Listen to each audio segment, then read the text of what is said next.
I could print more, so just let me know. Curtis is sharing some handouts here. This will just go along with a little bit of what we're doing. If you want a stapler and you want to staple the pages, there are staplers up here. We won't need to refer to this for a little bit, but I'll draw your attention to it when we get there. We've got some bottled waters in the back in the lobby, as well as some cookies. We'll have a break partway through, or when I see that all of you are falling asleep, I'll call for a break.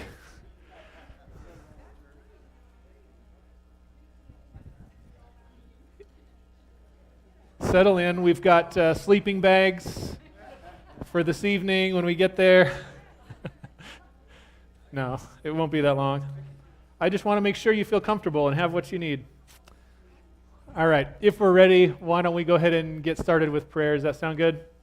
Okay. Let's pray together. Father in heaven, we invite you to be with us, to bless us, to help our church to do the work that you've called us to, and to participate in the salvation of souls. Lord, we want to be friendly and hospitable. We want to help people connect and grow in their relationship with you. And we pray that you would inspire us and that you would help us to do even better than we're already doing. In Jesus' name, amen. All right, I want to start with a story about visiting some churches in Seattle. Jen and I were dating at the time. We were engaged, but we hadn't gotten married yet. And we had both grown up in Christian homes. Jen's family went to a Lutheran church. Wasn't particularly connected to one denomination entirely. My family was Seventh-Day Adventist. And we were engaged, and so we were thinking about where we were going to get married, like a venue and that kind of a thing. And for some reason, in our minds, like being an adult and some of this kind of stuff, just for some reason, we felt like we should go to church. I look back on it, I can only say it was probably the Holy Spirit working. But we felt like, adults go to church, or, like we're going to enter into this grown-up phase of life. We were done with partying or something, and we weren't even done with partying, but mostly. But we started going to this church in Seattle, and it's a very storied, historic church, you'd almost say. I'm not going to name it because I think that would be a little bit rude, but it's more about us than it was about them, but it's a little bit about them. I'll be honest. We went to that church. We were very uncomfortable. We didn't really go to church anymore. We didn't go to church at all at the time.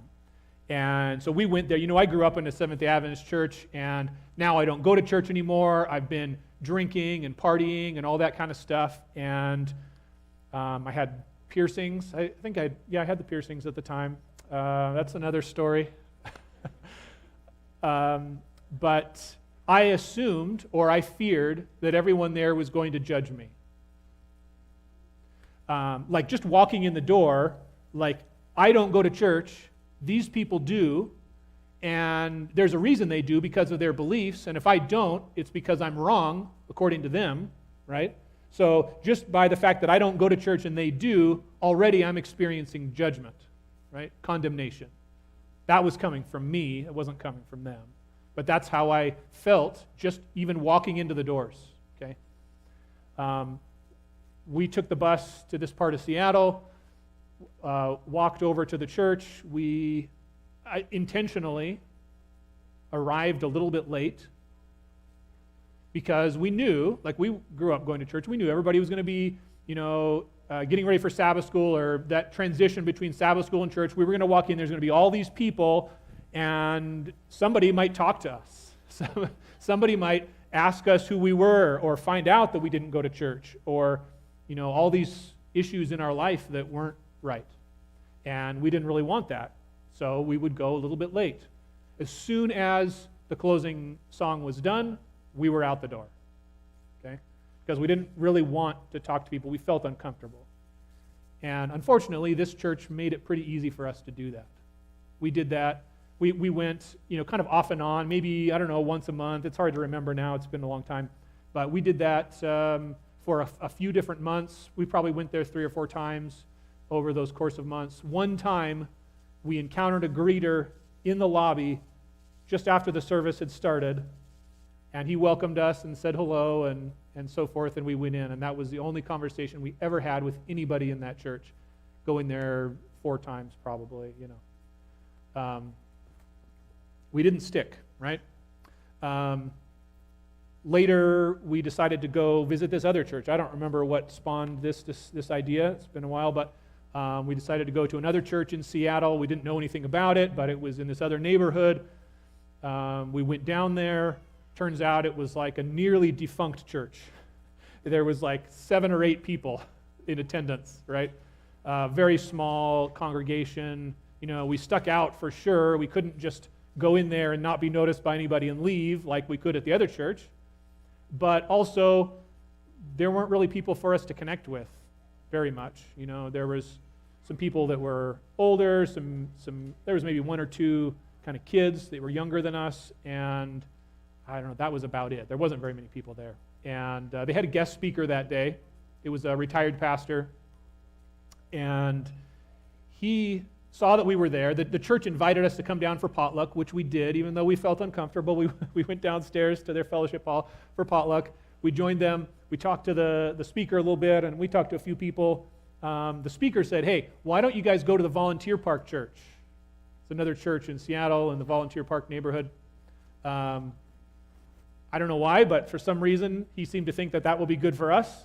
And we were like, okay, we'll try it, The next Sabbath, I'm pretty sure it was the next Sabbath, we went to the Volunteer Park Church in Seattle. Oops, one of these buttons. This is the church there in the Volunteer Park neighborhood. Drove up into the parking lot, and as we drove in, all the cars were leaving. We drove in at like the normal, it was like 11 o'clock, 10:45, something, the typical Adventist time for church to start. So we were kind of surprised why everybody was leaving. There was almost nobody there. Maybe the last car was leaving the lot as we drove in. I don't remember. But I remember there was nobody there. And so I kind of circled around in the parking lot, and I drove up near the front doors to where I could see the front of the doors, like I was going to try to see maybe there was a sign or something that would tell me, like we missed the service, maybe they have an early service. I didn't know, right? So I'm looking there, trying to look into these doors from the car. As I'm there in the car, the head elder, I didn't know at the time who he was, but he comes running out of the church. He saw me from inside, right? He comes running out, comes up to the car, and he says, oh, hey, we're having church in the park today. And he said, just come on down. I'm going there right now. Just follow me. I'll show you where to go. And he did this very quickly, and he rushed over to his car, and I didn't have time to think of an excuse for why I wasn't going to come or why I didn't want to go. And so we were just kind of stuck there like, oh, I guess we're going to church in the park today. So we followed him and went down to the park not too far away. And, we kind of pull into the parking lot there in the park. We see that there's a bunch of people down in this grassy area. They've got chairs set up in circles. They've got some tables where there's going to be food later on. It's obvious to us, coming into the parking lot, that there's no slipping in the back and leaving early, right? And so I had to talk Jen out of the car. She took us a few minutes of working up our courage, but eventually we got out and went down there. They had a Sabbath school class. We were sitting in a circle. We got introduced to everybody in the circle. We had some conversation. It was a very, casual kind of experience, being that it was in the park. And they had food right there, lunch, ready to go afterward. And we stayed and we talked to people, and they were very friendly. And we started to connect with people. And I remember at the end of the day, somebody there, I don't remember who it was, but they said, hey, thanks for coming. We'd love to see you again. Why don't you come back to church at our regular church next week? And we said, okay. And we decided to go back the next Sabbath. But now when we went back, we weren't just walking into a church that we'd never been to and didn't know anybody there. Now, we had met a few people there. Like, we kind of knew a little bit about what it was about. And when we went in, somebody said to us, oh, it's so good to see you again. I'm so glad you came back. And they introduced us to somebody else. We started to meet some other people. We had met the pastor at the church in the park day. And we started to connect. And we went back the next Sabbath. And now it felt like we knew people there. And it was a friendly place. And we wanted to go again. We'd been going there for, I don't know, maybe a month or two. And the pastor Sam Chetty, he's an Indian guy from South Africa. He'd only been there not that long, a year, a couple of years maybe. He was South African. And I can blame that for a little bit of his impudence, if I can use a term that we don't use very much. He called us into his office after church. It was like we were getting called into the principal's office. That's what it felt like. And we sat down like by the desk, and he was behind the desk, and he said to us, "So what are you guys doing here?" He said, "Are you going to take this seriously?" Not in a like caustic way, but in a pushy, compassionate way. Right? Like my dad might have done to me. Okay? He was maybe about my dad's age, a little bit younger than that maybe. And we were like, yeah, I guess. He said, "Okay, we're doing a Bible study. It's going to be on Tuesday evenings, I think it was." He said, "Why don't you guys go? Why don't you join this Bible study?" And we didn't have an excuse not to, or so we said, "Okay." And so we started going to this Bible study on Tuesday evenings. And they had one person who was their personal ministries director. His name was Dan Chavis. And he led that Bible study week in and week out, going over basic Bible teachings, basic fundamentals, just went through basically the 28 fundamentals of the Adventist church. And he taught that class. There was a number of people that would kind of come and go, and were somewhat regular and somewhat irregular. But we started going there every single week on Tuesdays, and we started to look forward to it. And there was this kind of thing that was happening that I kind of was getting excited about, things I was learning. And I went home, and I remember I went to the ABC one time I think it was in Auburn. I don't remember which one it was. And I found some Bible studies, and I started studying, and I was interested in, this prophecy looks really interesting. I got a set of Bible studies on prophecy, and I started kind of going through them and reading them, and I started, taking this spiritual thing a little bit more seriously. And, that continued. We eventually started going to prayer meeting that they had on Wednesdays. So now we're going to church every Sabbath. We're going to a Bible study Tuesdays. We're going to prayer meeting Wednesdays. Like, our whole lives are changing. And all of a sudden, a lot of the things that we were doing that weren't in harmony with what the Bible teaches, we didn't want to do them anymore. Nobody ever said to us, "Hey, you guys are doing this or you're doing that. You need to stop it." Nobody ever did that. But we did change the way that we were living because we were experiencing God in our lives. We were connecting with Him through Scripture. We were praying together. We were part of a community of believers, and we started to want to live as much as we could the way the Bible teaches. Now, not everything changed immediately. Things take time, and some things were even a little bit messy. But God was doing something to change who we were. And that was the first time I'd ever experienced that, by the way. Before, I'd always felt like, well, you just have to try harder. If you want to be a Christian, this is just what it is. You have to try to do the things that you don't really want to do. But what I was experiencing was that my desires were changing so that I wanted to do different things. That's the real secret to spiritual growth.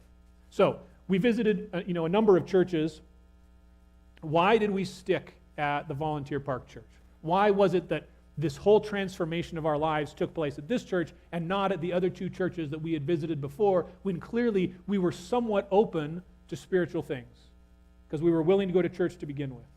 Why did we stick here? Well, the first thing is that we experienced connection. So we talked to people. We got a little bit out of our comfort zone. Those people showed interest in us. We started to develop relationships, friendships. We at least knew these people's names. They were friendly. We kind of liked them. And they specifically asked us to come, right? They invited us to come the next week. They invited us to come back later. Pastor Sam specifically invited us to participate in the Bible study, right? So they asked us. That's the other thing, is that there were next steps for us. It wasn't that we just came to church and then that's it, and we just started coming to church and we just go to church now. No, there was something else to do so that we would grow. We got involved in a Bible study. We started going to prayer meeting. We eventually started volunteering. We were baptized. There were we began to sense a calling to ministry while we were there. So these are the two things that I really take away from this about what that church did that really worked along with God that resulted in the transformation of our lives. This is the transformation that God had intended for Jen and I when the Holy Spirit was working in our hearts, telling us, prompting us to go to church that first time. This was what God had in mind. And this process of making disciples, as I was talking about earlier today, of course in Scripture it talks about this process, and it uses the metaphor of a grain harvest. Jesus uses the metaphor of a grain harvest. There's a bunch of different metaphors, right? But here's what he says in Matthew chapter 9. It says, "Then he said to his disciples, 'The harvest is plentiful, but the laborers are few. Therefore pray earnestly to the Lord of the harvest to send out laborers into his harvest.'" So let's follow along with this metaphor a little bit. We are laborers. God has sent us out into his harvest, right? That's the world. That's the people that God is working to save. Okay? So let's think about our actual situation. Let's expand the metaphor just a little bit.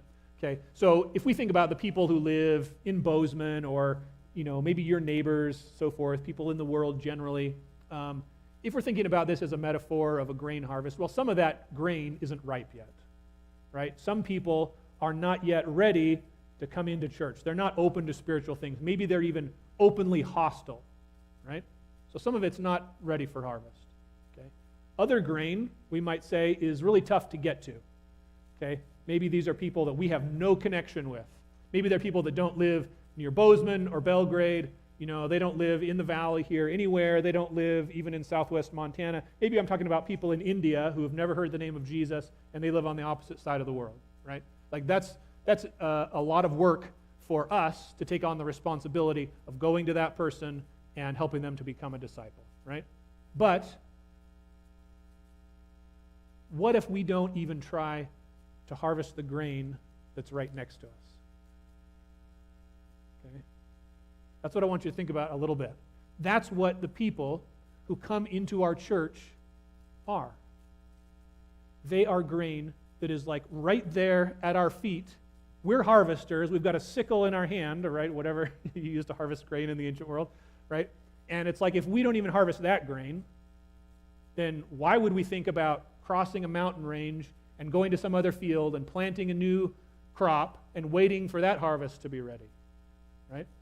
Start with the grain that's already at our feet. That's what he's talking about. The harvest is ripe, he says. Right? He's talking that there are people every day in our vicinity or who even come into our church who are ready to take that next step in their relationship with God. I'm not saying they're ready necessarily to be baptized tomorrow, but I'm saying that they're open to spiritual things. They're ready to hear what we have to share with them, right? We had some call porters come up and share a little bit about their experience going door to door, right? They're looking for that ripe grain among all this other grain that's not ripe, and maybe they're going to plant some seeds. But if we have ripe grain that we know about, why not harvest that, right? That's the easiest thing to do. That's the first thing. So, think about the process of evangelism. If, an evangelist comes here and is going to lead a series of meetings, what was his name who was here last year? Yeah, Brian McMahon, right? I've worked with Brian before. Like, evangelists, professionals, and I don't consider myself one of them, but a para-evangelist, I guess, right? Like, evangelists are looking for the right interests, and they'll even grade their interests. Like, you maybe didn't know about this, but they'll have A interests and B interests and C interests, right? Like, they are talking to the people who come to their meetings to kind of gauge, like, how receptive are they and where are they in the process of spiritual growth. Maybe this is a person for whom these ideas are totally new and they're putting up defenses, like they don't like it and they're defensive. That's still a seed that's going to grow, right? But that's not a stalk of grain that's ready to be harvested, right? So they're not going to spend all their effort going and trying to really be pushy and persuade that person who's not ready to take the next step. They're not going to try to persuade them to take that next step. But they're going to look at the other person who is just eating it up, and their eyes have been opened, and they're realizing this truth in Scripture that they hadn't seen before, and they're already starting to make changes in their life as a signal that the Holy Spirit is active and working there, they're going to say, this is an A interest. I need to help this person cross the line. Right? They're going to give them that opportunity. They're going to make the invitation to stand up and make that decision for baptism. Right? So those are the A interests there. Well, think about the people who come into our church as a comparison with everybody else in Bozeman or the surrounding area who isn't coming into our church. The ones that come in, those are the A interests. You know what I'm saying?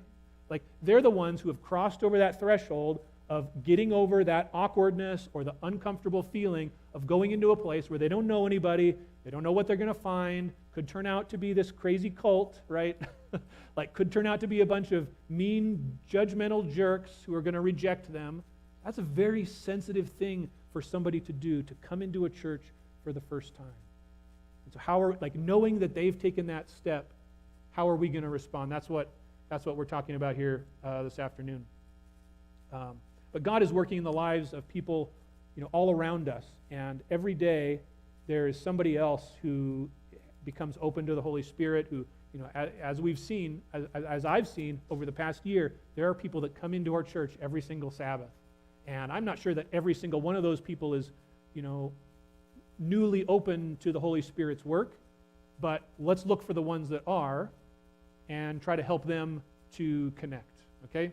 So, I want to share with you a blueprint for those two things that I said that the Volunteer Park Church did well, was connection and next steps. So relationships and having an opportunity for growth, whatever that tends to look like. Okay, so this is our goal for how we're going to help the guests that come to stick. We're going to have a connection. We're going to make a connection with them, and we're going to have a next step. Okay, so here are some ABCs for how we're going to do this. Okay, A is a good first impression. They come up and everything signals to them, these are a bunch of crazy people, or these people are rude, or this place looks like a dump. That's not going to be great. We want to make a good first impression, okay? The second thing is that we want them to have a good experience. That refers to everything they experience when they come join us Sabbath morning, or maybe it's another event, whatever it is, okay? So we want them to have a good experience. The third thing is an invitation. We're going to invite them to take a next step. We're going to invite them to come back, whatever that is going to look like for that context. So think about these things. This is what I'm going to be talking about. I'm giving you the what I'm going to say before I say it, okay? So we're looking for connections and next steps. That's the blueprint, and we're going to have ABCs of how we're going to do that, okay? So I'm not talking about the plan yet. I'm just talking about what is this blueprint. And first of all, let's talk about first impressions. Okay, in the first 7 minutes that a person comes to church here, think about the things that they experience. This is how long it takes for them to decide if they're going to come back or not. 7 minutes. Okay? Here's what they experience in those first 7 minutes. Well, first of all, they see our facility. Okay? Think about driving into the parking lot, that walk up to the front door, the visual image of the church. They come in, they see the inside of the lobby. Eventually, they're going to either go to a Sabbath school class, they're going to come in here into the sanctuary. You have been here before, so you're just used to everything that you see here. I've been here a year, and I'm used to everything. I got used to everything here in the first 2 months. But I saw it with very different eyes the first time I came in. Okay? So as you're sitting there, just maybe take a look around for a sec and just think about what does it look like if this were the first time you were ever seeing it. It's going to be hard to really do that, but this is what the perspective is going to be for guests who come in for the first time. They're going to see what our facility looks like. The second thing they're going to do, or another thing, is that they're going to meet the people that are here. That's going to start with probably the greeters, anybody they see out in the parking lot, all the people that they have interaction with here at a Sabbath school class or in the pews, the people that next to them. They're going to meet our people. They're going to decide whether or not we can meet their needs. Are we relevant to them or not? That's going to vary from person to person, okay? But they're going to be evaluating whether we can meet their needs. They're going to also be evaluating whether they feel like they fit in. This isn't going to be like, they're not going through a logical checklist. This is just an emotional experience. Like if I go into a place and everybody looks very different than me, immediately I feel like, oh, maybe I don't belong here. I don't know. Right? I remember when I was 12 years old, or about 12, I grew up in Western Washington. It's somewhat ethnically diverse, but not very. Like it's mostly white people that look like me. I went with my grandparents on a history trip to Washington, D.C. We stayed in the black neighborhood in Washington, D.C. I remember going into a McDonald's with them the first time I'd ever gone into a place, and it was only black people. I was like, whoa, this is a new... It was just very shocking to me as a kid, right? So people that come in are kind of looking around, and they're kind of gauging, do I fit here? Or is everything very strange, right? If I go into an LDS church, or if I go into a Roman Catholic church, everything is going to feel very different. It's not going to feel comfortable to me. I'm going to notice all the ways that what they do at those churches are very different from what I've been used to, right? Here's a good thing for you to try. I would encourage all of you to do this. Go visit a church of a different denomination sometime, especially if you never do this, okay? If you've just come from a different church, you probably don't need to, but if you've been going to Adventist churches for the last 20 years, go to a Catholic church, go to an Episcopal church, even go to an LDS church, and just notice how you feel going in there. You're going to feel very uncomfortable, and you're going to feel very awkward. That's how guests feel, many of them, when they come here for the first time. It's just a little bit of a change of thinking here a little bit. Okay, so do they fit in? That's just going to be a feeling. Okay, all of these things are part of the first impressions. All of these things are going to happen before they hear any music, and before they listen to a sermon, and before they have conversations with people over potluck. Okay, a lot of this is in the first impressions. Not everything. First impressions aren't everything, but there's a lot there. Okay, so first impressions are going to be a big part of how we help people to connect and take those next steps. Okay, what's the next thing? We want them to have, let me talk about this a little bit. What are some examples of things that can help us create first impressions? Let's just go through this real quick, and maybe you want to pipe in with some others that you can think of after I get to the end of this. Okay, so here's some examples. Our website and our social media presence, the things that they find when they search Google for Adventist Church. That's going to tell them a little bit about where our church is, what to expect when they come, what time the service is. Maybe they're going to have a hard time finding that information. Or maybe they go to the website and it's got wrong information. Or maybe they connected with us because they saw a social media post. Or maybe they saw a social media post and it was like crazy talk and they said, I don't like these things. So those are some first impression things. Those are things that happen before they ever even get here, right? We don't even see those people that got turned off at that point. The facility, what it looks like both inside and outside, they're going to see those things. The parking situation, if they have trouble finding a space, that's going to be, of course, an issue. The greeters are going to be some of the things that they're going to experience right off the bat. Signage, maybe they're going to see a sign that tells them where they should go or where this is or that is. Maybe they're going to walk in and be confused. Where do I go next? What am I supposed to do here?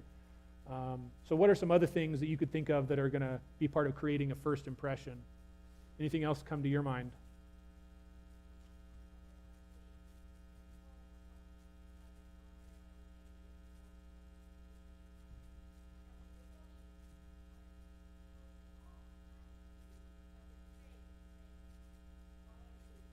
Okay.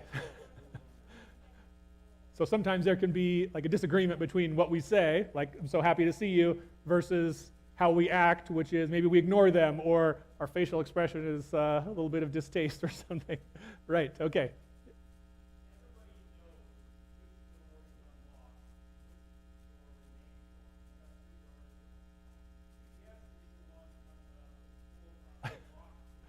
Yes. Yeah, so if you come up and you find a locked door, then you just feel maybe silly or foolish. You didn't know. You're not part of the group. Just makes you feel like an outsider, probably. Yeah. Okay, anybody else? Anything else? What helps make a first impression?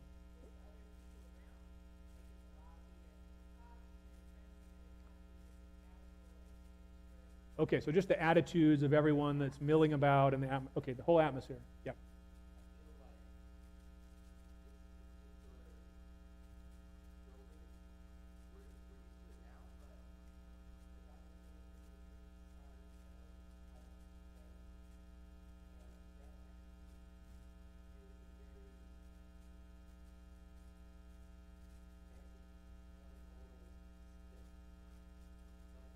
Like this is really a church building. Yeah, this isn't like a business that I'm used to going to or someone's home that's comfortable. This is a different place. Yeah, good. Okay, yeah, music.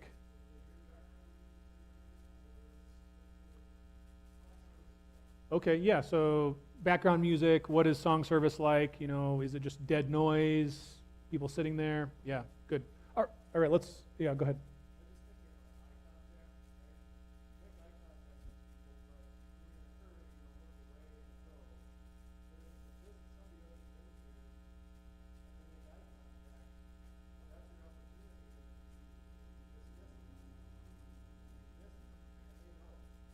Yeah. So just the importance of eye contact and what that signifies, whether you make eye contact or avoid it. Yeah, right. Maybe don't stare them in the face, stare them down. That's probably great tip. Thanks, Susie.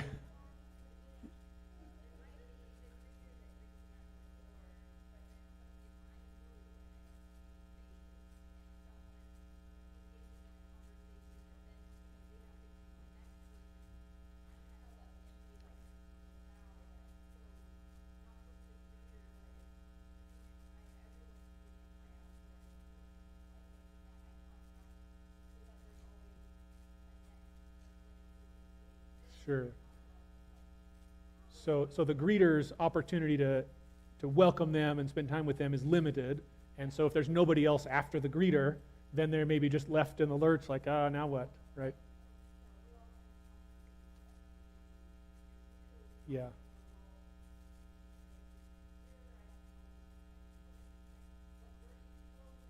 Right. Yeah, where do you go? That's good. Curtis.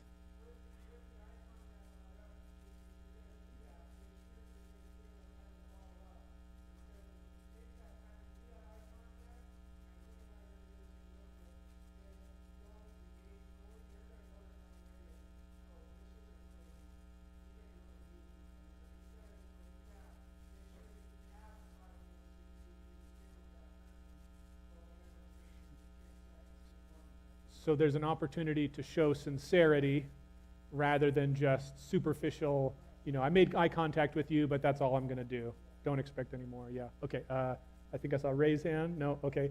Stacy, and then I'm going to move on after Stacy.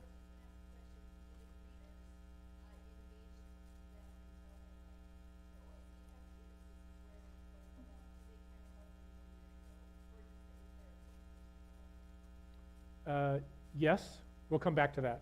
And we'll talk about that for sure. Okay. All right. Let's talk about the next step there in the ABCs. That's good experience. So how are we going to help people have a good experience? What does it mean for someone to have a good experience? Okay. So we want to have friendly people here at the church, right? Not talking about pushy people who are just staring them down, right? With too much eye contact. We don't want people to be swarmed and overwhelmed by everyone that's like, oh, a new person. Don't leave us. But we want people that show interest and they're helpful and they're sincere, right? There's some sincerity there. The friendly people are where that connection begins, okay? When somebody comes in for the first time and they're, in the church, they're not going to develop like a lifelong friendship with you that first time that they're there. This is just the beginning of that relationship with them, right? But it is the beginning of that relationship, and you can either do it well or you can do it poorly. So we want to do it well, show some interest, begin that connection, show that we care about them. Of course, just a good Sabbath school and worship program is going to be part of that experience. And there's a lot of ways to do this well. There's a lot of ways to do this not well, okay? But some basic things. There should be something for every age. If they come in and they see that everybody, they're in their 60s or 70s or something, and everybody in the church is in their like mid-20s, they're probably not going to feel like this is a place for them. And if that's what the church is, maybe it's not a place for them, Hopefully they would have some kind of sense that God's presence is here, from the way that we treat each other, the reverence that we have for God and for His greatness and majesty, the sense of awe that they experience. They should be learning something new, ideally, right? Whether that's in the sermon, in a Sabbath school class, even in the scripture reading. But it should help them to grow. And just the whole service should be appropriate for new people. It's very easy for us to forget that there are people out there that, well, I'm probably guilty of this today, don't know the word haystacks. Okay. Right? They don't know the Adventist jargon. They don't know the Christian lingo. And it's fine that, they're going to experience a little bit of that. But if they're just bombarded with all this lingo that they don't understand and doesn't make sense to them, it's just going to increase that sense that these are strange people and I'm not part of this group. Right? So we want to help them to feel like they can immediately become part of the group, or at least begin that. So like I said, there's a lot of ways that the whole Sabbath experience can be done well. I'm not talking about that we need to do this style of worship or that style, that type of program. I'm just saying that we want them to have a good experience that's appropriate for new people. We want to be thinking about how new people are going to experience what we do, and to make sure that it helps them to connect and helps them to take a next step. All right, the third item in our ABCs is an invitation. So what is going to be a meaningful invitation? Well, it can start off with just thanking guests for coming and personally inviting them to come again. That was sort of all it took for Jen and I to go back again to the Volunteer Park Church. Like, it helped that we had started a little bit of a connection with those people, but when those people that we had started a connection with also really seemed interested in having us come back, that carried some weight. Like, it seems like a very simple thing, and might even seem cheesy, but that helped us to feel like we actually were wanted there, and not like we're going to experience judgment there, right? So just an invitation to come again. Invitation should include something along the lines of a next step that will further the relationship and further spiritual growth. There's kind of two elements there. Well, there's actually three. There's three ways to grow. I'm going to share these with you. The first of all is to grow in community. So you can deepen that friendship, deepen those relationships. Okay? If somebody comes to our church and they see, there's a small group that's starting this coming week, and they say, I would love to be part of that, and they come join that small group, even if it's not necessarily like a Bible study, they're going to grow in their connection, in their relationships with people. That's one way that you can grow. You can grow in the connections as part of the Sabbath school class that they come to, if they joined our Pathfinder Club, if they came to prayer meeting during the week, if there was some social event taking place and they came to that, that would be a next step that would help them to grow in that sense of community or in connection to the people. Okay, so that's the first one. The second one is knowledge. This would be something like a seminar we'd invite them to. We're going to do a revival and evangelistic series in the beginning of October, October 4 to 7. That's the first week in October, Wednesday through Sabbath. If we start inviting guests to come to that, that would be a next step that would help them to grow in knowledge of what the Scriptures teach. Okay, a new believers class, a personal Bible study, those would all be things that we could invite someone to that would be a next step for them to continue to grow in their knowledge of the Scriptures. Okay, the third one is service. So they can also grow in feeling like they're part of the community by serving and feeling like they're part of something that's worth doing, part of something important. So if they volunteer for a need at the church, maybe there's a Love Inc. service project that we're partnering with and we're going to do together, and they come and join us for that. Maybe there's a work bee at the elementary school, and they come out and help us do something that's going to be good for the kids. You know, when they volunteer for some kind of service, that's also a next step that helps them to connect and to grow. Okay? So how do we invite them to these next steps? Well, we can invite them when they come, and on Sabbath morning somebody could personally talk to them. They could get an invitation from someone up on the platform. But another thing that we need to do here is that we need to gather contact info and we need to follow up with them in an appropriate way.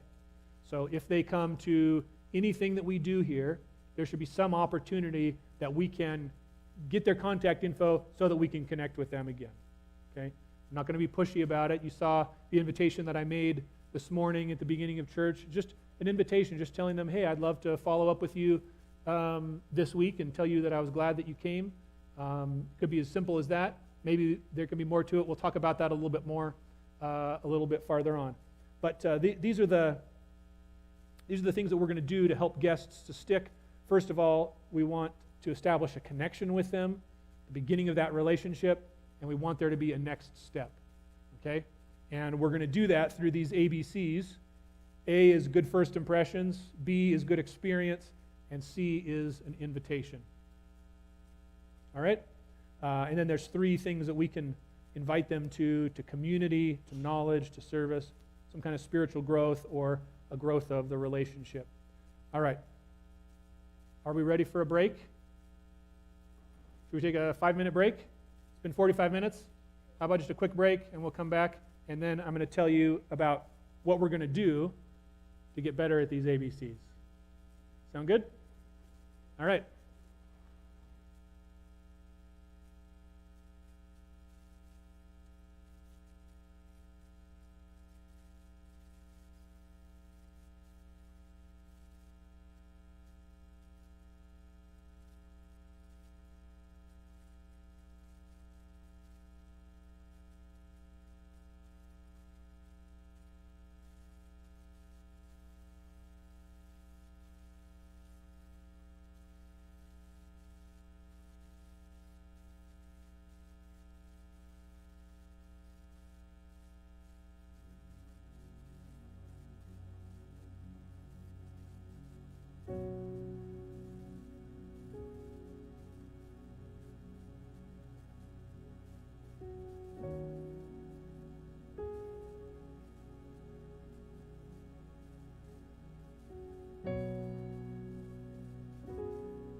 All right, we're going to get started here again. If you want to come in and have a seat.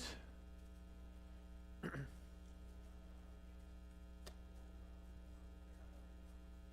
right, while we're waiting for everybody to find their seat again, I wonder if you can tell me what are the two things that are going to help guests to stick. What's the first thing? Connection, right? Friendship, relationships, right? What's the second thing? Next steps. Something to do next. Some way to grow.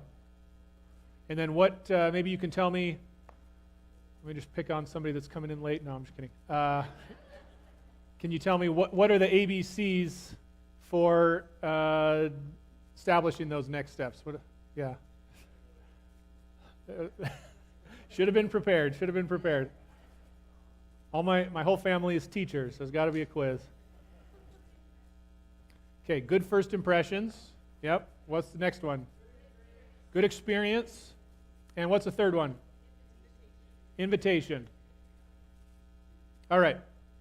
So, what are some things that we're going to do to improve what we're doing already at these ABCs? And by the way, let me just take a second here to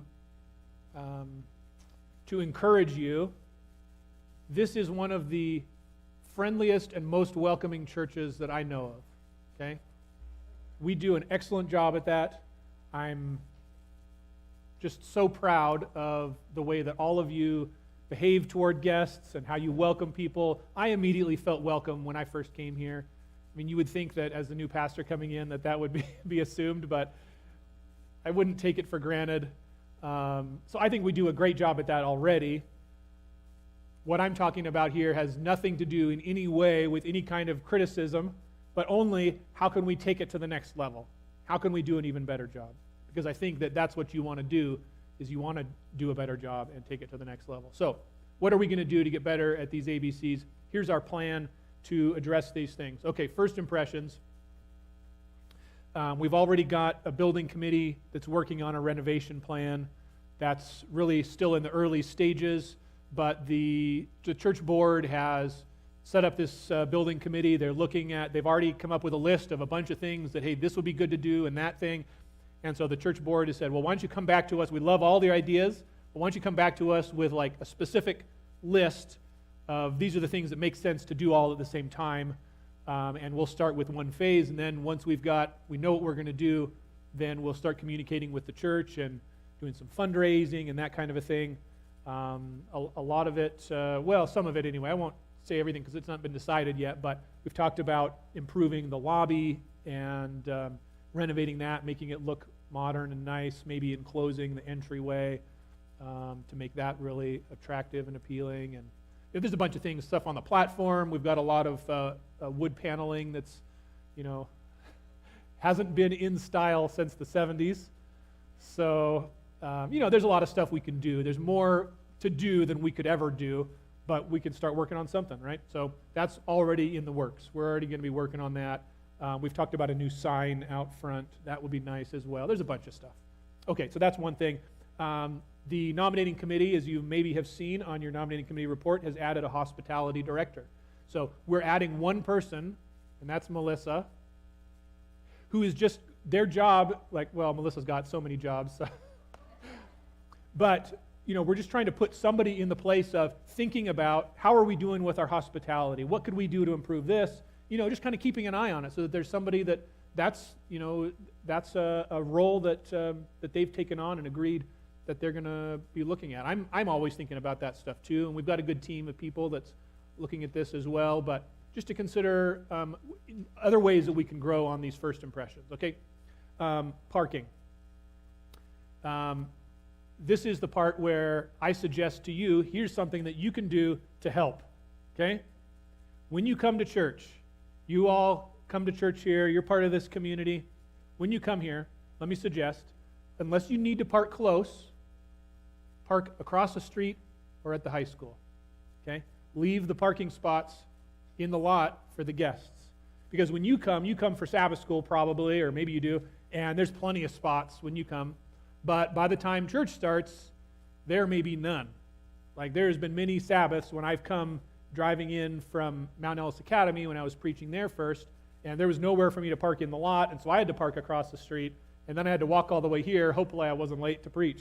So, and that's fine. I'm not complaining about that, but I'm just saying that if a guest comes into the lot, and this has happened, like I know that greeters and elders have seen this firsthand, when a guest comes in and they don't immediately see a spot to park, it's very easy to think, oh, I'll come back another time. And they've left and not come to church because there was no spot to park. Yeah, Linda.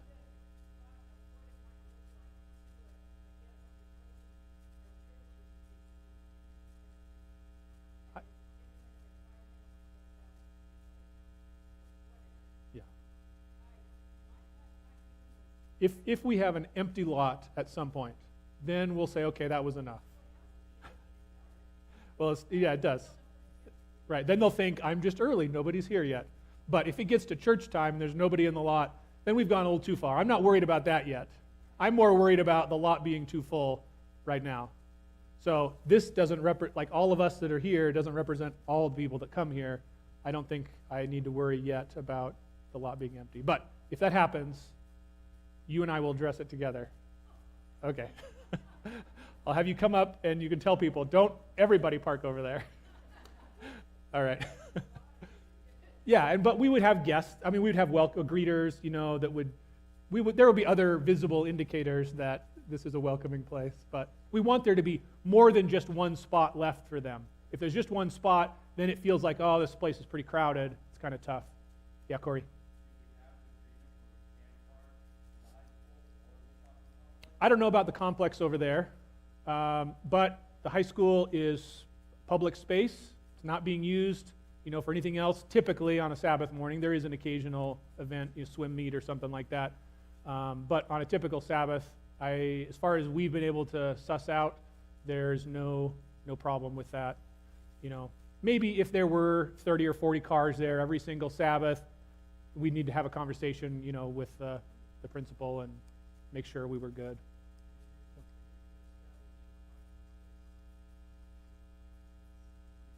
Sure, that could be another step that would help with that, is to establish a walking space between the two. The high school kids seem to get through there every day just fine. Yeah. Okay, keeping it clear of snow. Yeah, that's good. Good point. Yeah, we usually have a hole. Sometimes it's got a bit of snow in it, but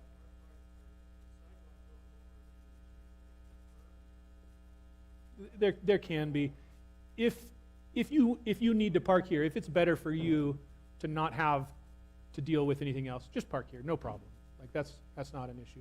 Just saying, for anybody who wants to help, try it.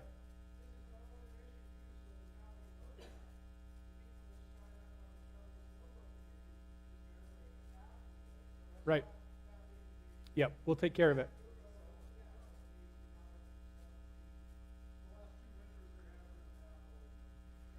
Yeah, I found a path just about every Sabbath throughout the winter. Sometimes I have my slick-bottomed Sabbath shoes, and those, so I would bring my boots in and then change in the lobby. But anyway, okay, let's talk a little bit about greeters. Can I move on? Go ahead.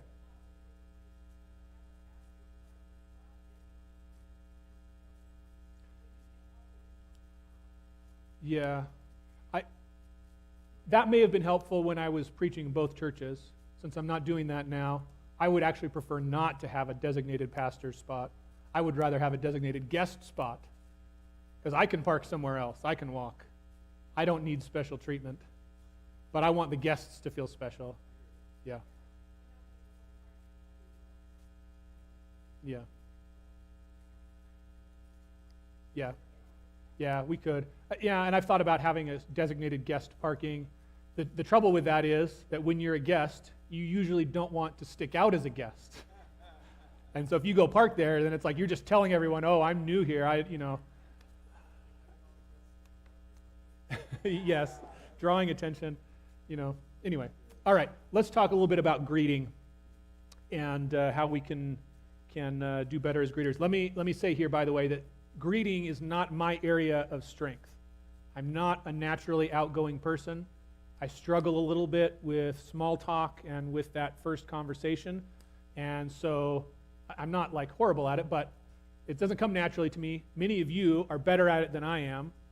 So what I'm doing is I'm going to share with you what I've learned from the experts. And so I'll invite you to share your thoughts and contribution as well if you have some better ideas as well. But let's talk a little bit about greeting. And let me start by saying this, or asking this question.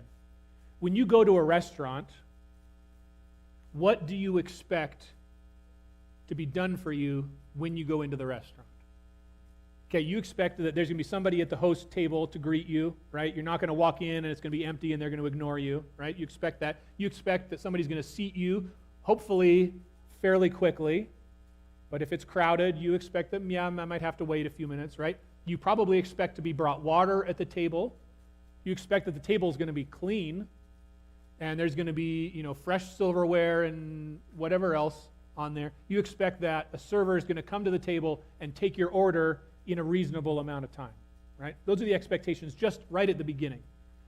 You probably don't even really notice those things when you go into a restaurant most of the time, right? You just go in, you're greeted, the host takes you to the table, you sit down, it's clean, they bring the water, they come in and take your order, it all just happens and you don't worry about it, you probably don't even think about it most of the time. But if one of those things is absent, you are going to notice it and you're probably not going to be very happy, right? If you have to stand there 5 minutes at the host table because there's nobody there and they're all off doing something else, you might even just turn around and leave at some point, right? If you get seated and nobody comes to take your order for 30 minutes, you're going to get up and walk out at some point, probably, right? So this is a little bit of kind of what we have to deal with. We are, as a church, welcoming new guests. We're in the hospitality industry, right? These are things that successful restaurants train their employees to do. These are things that the manager of the restaurant is going to get on the case of an employee who's not doing their job, and eventually, if they're not doing their job, they're going to get fired, right? So these are things that the rest of the world takes very seriously. We take them seriously when we go out into the world, and so it behooves us to also take them seriously when we're anticipating guests come and we're welcoming them. All right, so our first line of hospitality is our greeters. Well, close to our first line. Okay, here are some qualities we're looking for in greeters. Just this, and a lot of this is basic, right? We want somebody that's warm and welcoming. If you're greeting and your face is just like this, and you don't seem very glad that anyone is there, and maybe you've got your arms crossed, or you're doing something else, and somebody comes in, you just kind of look over like you're showing closed body language. This is not a warm and welcoming kind of attitude that is going to make guests feel comfortable and glad that they came. So this is a quality we're looking for, is warm and welcoming people. Here's one that can't be overlooked. We're looking for people who really do love Jesus. They're not just there doing a job. They're not putting on a show. Even though you do have to sort of put yourself out there, you have to take on the right attitude. But they're not. But it's sincere. It's real. They have a visual passion for Jesus and for his church. Like that love for Jesus cannot be replaced with any level of training and professionalism, right? We're not just looking for professional people. We're looking for real Christians who love Jesus. That's what we're looking for, because that's going to be something different.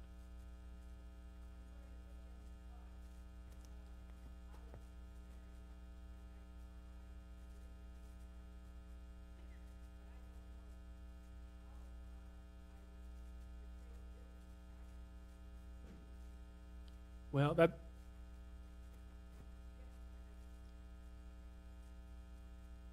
it could come out in a lot of different ways.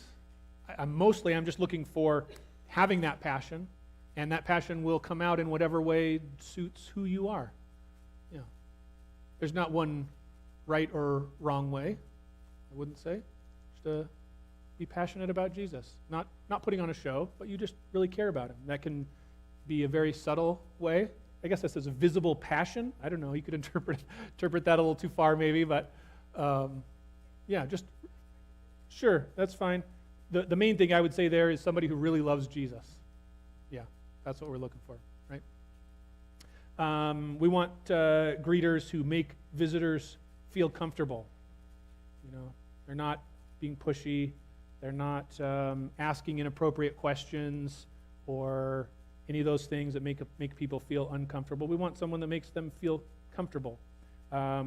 We need greeters who are dedicated and dependable. Here's something that is really helpful. If you're on duty as a greeter often enough so that you really get to know the people that come to church here, you know when somebody's new, you know when they've been a second or third time, that experience and that knowledge can't be invented, it can't be trained, it can only be gained through experience, and that is super valuable to know who your people are. That's just really a gift, especially, but also something that's worth developing. If you're able to be on duty 2 or 3 Sabbaths a month, so that you develop that over time, right? Those are some ideals maybe to strive for. Greeters who see their ministry as vitally important. I've been in churches where the greeter was just kind of the bulletin giver, right? Like they were only there just to give the bulletin out, and as soon as the bulletins were gone, like they didn't have anything else to do, their job was over, right? Greeting is vitally important. We've been talking about that this whole afternoon. I don't need to say too much more about it, but greeters should recognize that task that they are taking on really is a significant task for God's kingdom. Okay, so those are just some qualities to maybe mull over a little bit there. I think that's on your handout on that first sheet, qualities for greeters to develop, okay? Let's talk about some tips for church greeters. This especially will be where maybe you have some great ideas about how to improve on this. But here's a first tip for a greeter: take the initiative. Like when somebody's coming up to the door, don't wait for them to approach you and be friendly. You be friendly and approach them.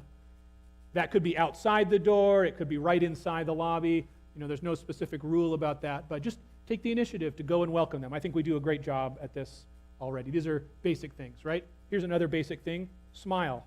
Okay, just that smile says so much.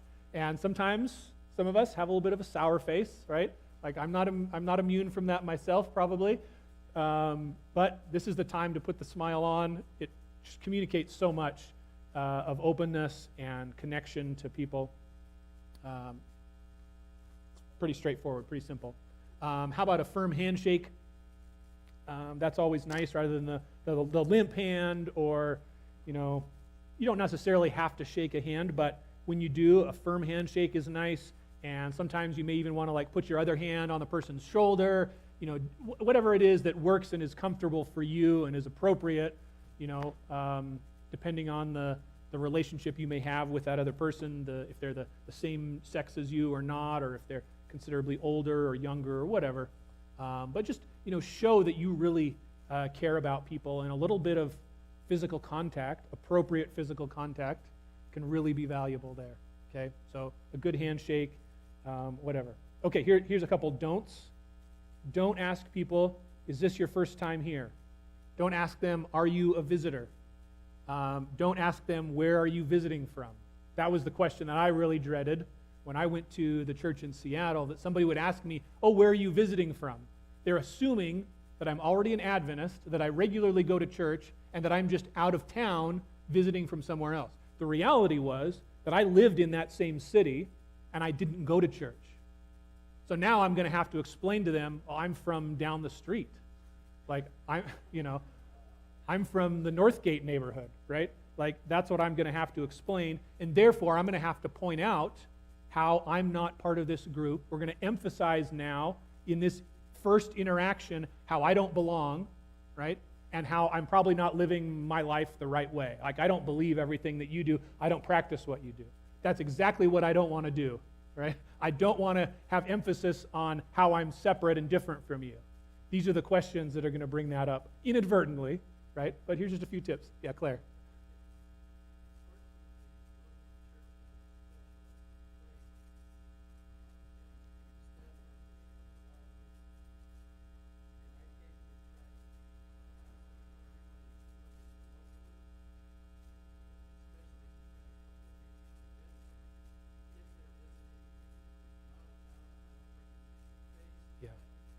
Yeah.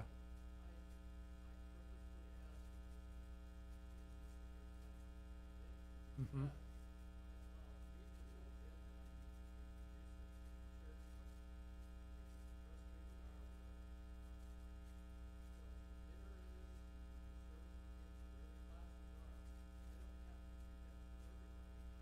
Yeah, so let me just recap here for everybody. So Claire is saying that because we have so many guests that come, and a lot of them, maybe have been a couple weeks, right? We don't know. And so if you see somebody new coming in, you don't know, is this their first time? Or maybe they've been here a bunch of times, and you don't want to greet them inappropriately or wrongly, right? And so you say, is this the first time you've been here? Okay, that's a great way. It's very similar to, what were the other questions? Is this your first time? Are you a visitor? If I say, is this, so this is a question I have on that list there. But you can just say welcome. So here's another way to say that same thing that I think works a little bit better, and that is to say, hey, I don't recognize you. I don't remember if we've met before. Is this your first time here? Right? Then you're putting the emphasis on, I'm the one who doesn't know if we've met before, right? The emphasis is on me and my ignorance rather than on you being here for the first time or not going to church or whatever, right? So a little bit different emphasis. Yeah. Let's see. I saw your hand and then Stacy. Okay. Yeah, that's good. I like that. So that gives you a chance then to introduce them to the church, show them around. Yeah, good.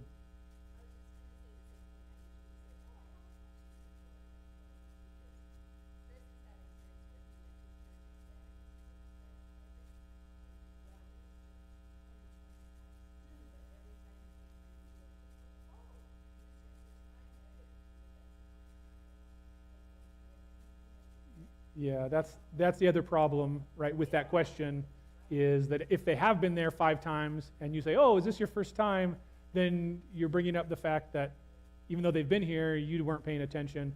Not that necessarily you're at fault for that, right? Like, I'm with Claire a little bit. Like, if somebody's going to come in, I'm not going to recognize them because it's been, 4 weeks, and I was at the other church last week and whatever, and I meet a lot of people, and I'm just not very good at that.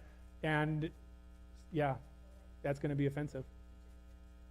Yeah, yep. At some point, it goes too far, right? Yeah. Okay, hand here and then over there.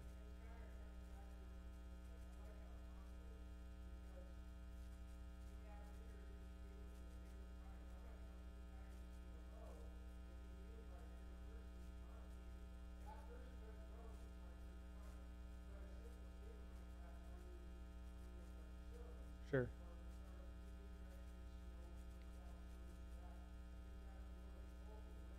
Yeah. Yeah. Great.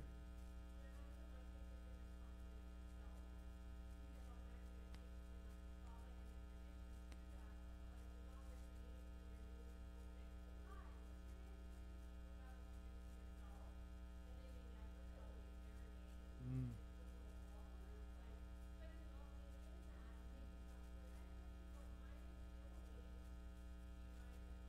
Yeah. Right.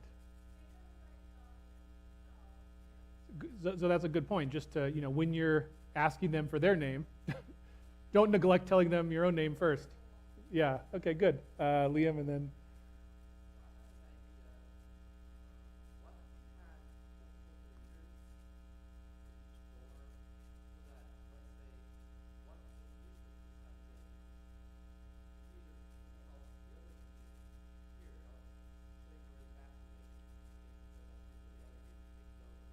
Okay, so good idea. So he's suggesting that if we have enough greeters at each entrance, then one greeter can maybe escort a guest and there's still someone there to greet the others. Good.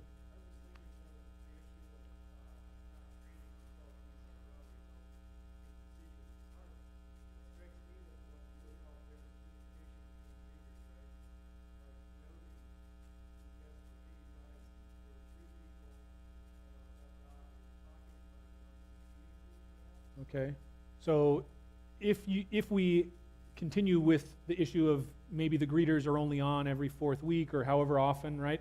Then having communication amongst the greeters to kind of help get them up to speed. So if somebody comes in, they might recognize them, that kind of a thing. That can be maybe kind of tough, but maybe there's a way with communication and practice that could kind of work out.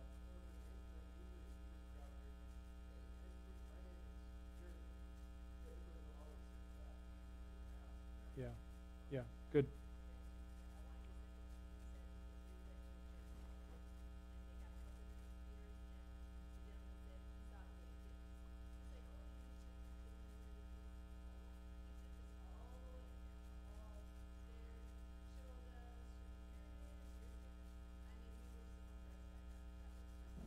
Yep, great.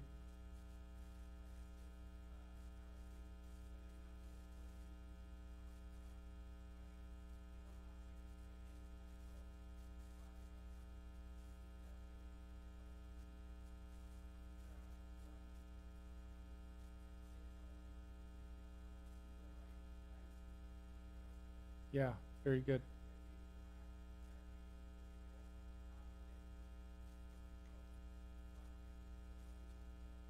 That's a great point. So for those of you who didn't hear, he was saying that they would have the greeters just kind of keep it basically superficial or introductory, and then let those deeper questions and the deeper conversations happen maybe in a Sabbath school class somewhere else after the guest has had a chance to kind of see how things are and start to acclimate and maybe feel a little bit more comfortable.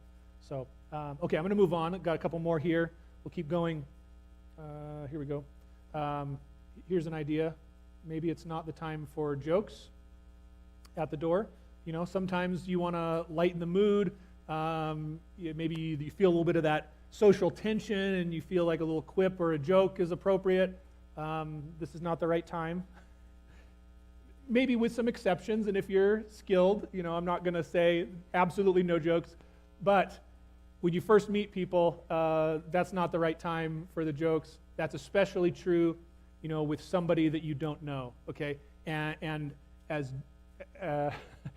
as sad as this is for me to say, and I haven't seen this as a problem here, but I have seen it elsewhere, and it is somewhat common, people can say things that are honestly rude when they're meaning to make light of something, maybe that makes them feel uncomfortable. So, like, let's imagine that you're traveling and you're on a road trip, right, and you stop for the night at a hotel. You didn't make a reservation ahead of time, and you just go into this hotel looking for a room. It's like 10 o'clock at night or something, and the receptionist sees you come in, and they find out that you don't have a reservation, and then they say, "Oh, you don't have a reservation? Looks like somebody didn't plan ahead," right?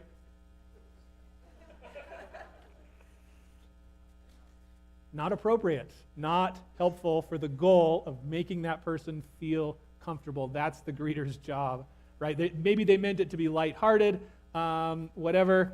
Instead, they should have said, "Oh, I'm so glad that we're able to provide you a good night's rest," right? Like, we're here to help. That's our job as the hotel, right? So when somebody comes in and they're a church member, but they haven't been to church for months and months, when the greeter says, "Oh, do you want to sign the guest book?" as a joke, acting like they're here for the first time when the greeter knows very well that this is an inactive member, that's incredibly offensive. But it happens more than you know, okay? This is not the time for jokes. That's the kind of thing that I'm referring to. All right, here's another idea. Ask open-ended questions and listen to what they reveal. Greeting, you know, the moment of greeting may not necessarily be the time for that, especially when you have a bunch of people coming in, but this can be a little bit more general hospitality, how to have conversation with people. If you're talking with someone and you've been chatting for a little bit, you could ask them, you know, "Hey, how did you know, is this your first time here?" They've told you, and you could ask them, like, "How did you happen to come here today?"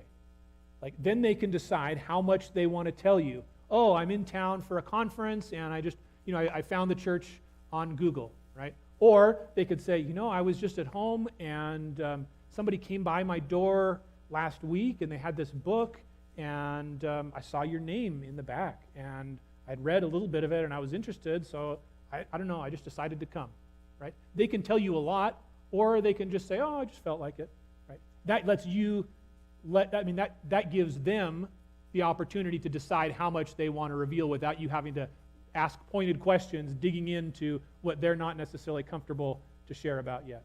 So open-ended questions. These are questions that don't have just a yes or no answer. It allows them to start talking, okay? So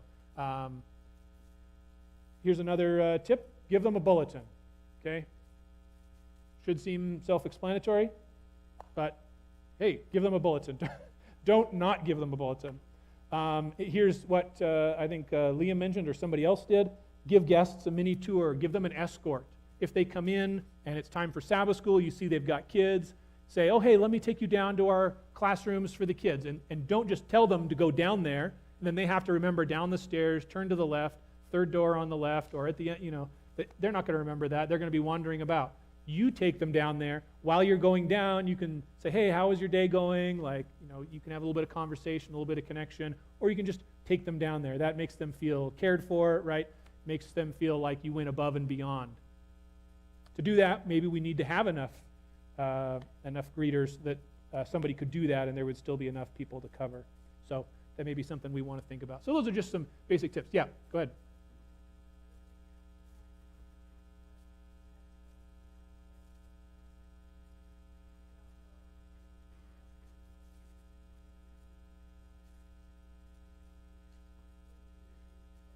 Great.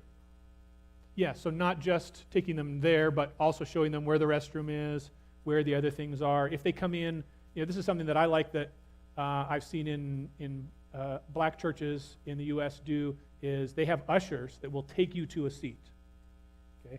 I don't know if that fits in our culture or not. Maybe that's something for us to think about down the road, especially if the church is a little bit full and you have to walk in the back and you have to look around and you go up there and, oh, no, there was 3 kids hunkering down coloring. It's not a free seat, right? And you have to go back and that can be very awkward. So there may be the right opportunities for a greeter to escort a guest. We've got some seats right here. That can be very helpful if you feel uncomfortable.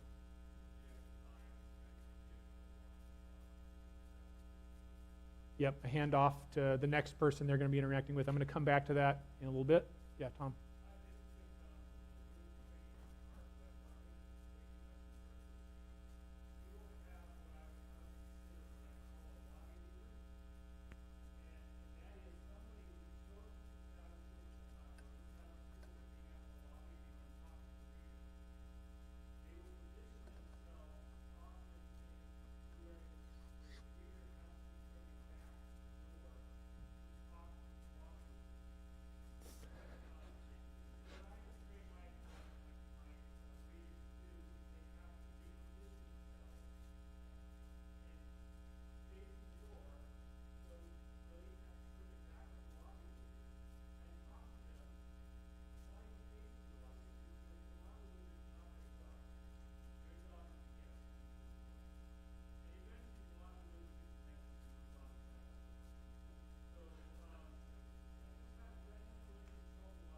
Yeah.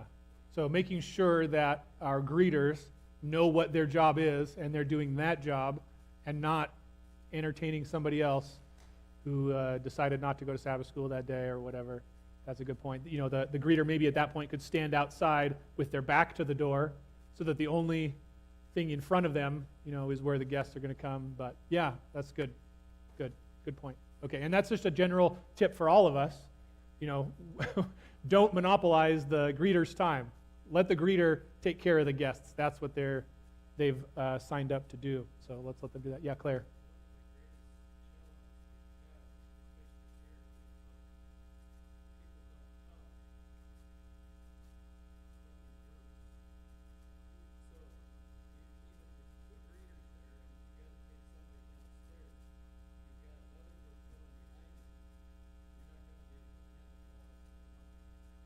Yeah. So when people come in groups together, then with the 2 greeters, that becomes challenging because you've got all of a sudden a large cluster of people to deal with. Yeah, they don't space themselves out evenly, right? So hey, here's a good opportunity. Maybe you would be a perfect person to be a greeter, and we could bolster the number of greeters that we have. We could have more on duty on a given Sabbath. If you are thinking, hey, I'd be willing to be a greeter, and this seems like a job that God is calling me to do, why don't you send me a text message or text Claire? You can do that right now. If you have a bulletin, I think my phone number is in the bulletin. You'll find my email in the bulletin. If not, my phone number is 509-301-3989. I'm going to have it on the screen a little bit later. Just text me and tell me I would be willing to be a greeter, or get in contact with Claire. All right? Yes.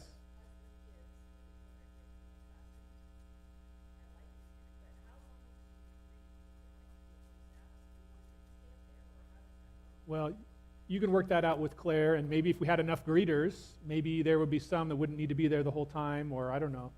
I'll let Claire work that out.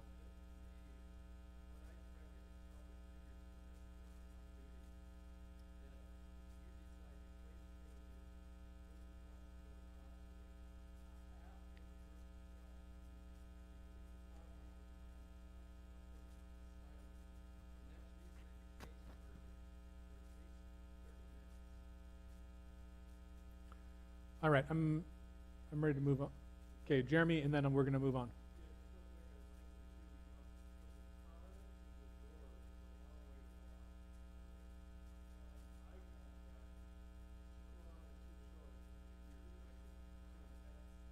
Yeah.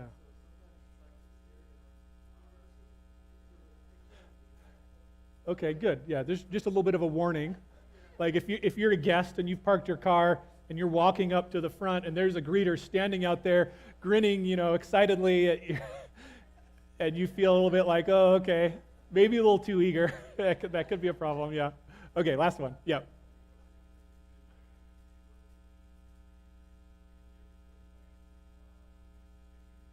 Sure. That's good.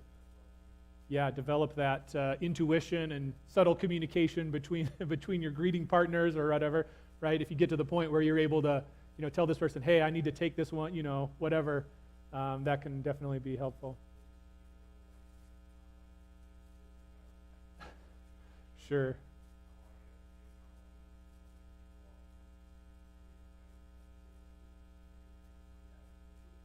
Yeah, good. Yeah, good tip. Good tip. Okay, let's go on. So we've talked about first impressions. That's our A, right? Let's get to the B. How can we kind of take to the next step of helping people to have a good experience? So I want to just take a few minutes here, and on your handout there, this is not specific to greeters anymore. This is just now to the general church member. You've come to church on Sabbath morning. The greeters are not the only people who are going to interact with guests. So what can the rest of us do to help guests feel comfortable, help them to connect, and be ready to take that next step? So here are just some tips. There's a lot of overlap here with greeters. I'm going to try to move a little bit more quickly through this list, but you can look at what I've got there. Just smile, use open body language, show that you're willing to connect with them. Don't turn your back and so forth. The next one kind of goes along with that, and that's don't be cliquish, right? Like, it is very easy for us. Like, we come to church partly to socialize and to connect with our friends. Like, that is an important part of coming to church, and I don't want to diminish that. But there is a balance to be had if we just come and we just talk to that same group of close friends for most of the time, and it feels for a guest like we're all absorbed with our own relationships. There's no room for them to plug into a friendship. They're going to feel like there's not a connection that they can make. So just be a little bit aware of, am I just spending too much time in between Sabbath school and church, just talking to this small group, or right after church, not taking the opportunity to talk to a guest who was seated next to me or, comes into my path. So don't be cliquish, just a little bit of a awareness there. Just introduce yourself to a guest, get the conversation going. You can just do something as simple as, hey, my name's Ryan. I haven't seen you before. What's your name? Right? Pretty easy. Just start the conversation off. You can ask them some questions like, hey, do you know anybody who attends this church or who goes to church here? You can see if maybe they already got friends here, or they've already got a connection through a family member or something like that. You can introduce them to somebody else. Like, hey, have you met, Jeremy over here? Like, let me introduce you, okay?